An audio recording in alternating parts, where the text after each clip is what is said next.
আজকে আমরা স্নেহার বাড়িতে, আর আমরা এখানে ছবি তোলার প্রচেষ্টা করছি।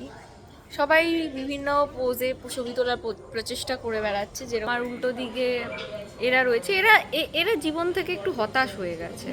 স্নেহার যেই আর কি ছবি তোলার উৎসাহটা ছিল, সেটা এখন কোনোভাবে নিভে গেছে। সৃজিতা কাউকে একটা ফিড চেক দিচ্ছে। এখানে কিছু একটা খুবই গুরুত্বপূর্ণ করার প্রচেষ্টা চলছে। দীপান্বিতা যেটা করার চেষ্টা করছে, ওইখানে শুভশ্রী বেঁচে থাকার সাদা পতাকা দেখাচ্ছে।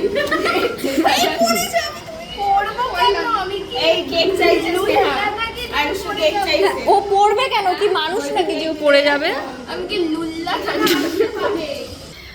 তো আমি খুব একটা ছবি তোলার প্রচেষ্টা না করলে প্রিয়ার কথা কেন কেউ শুনবে?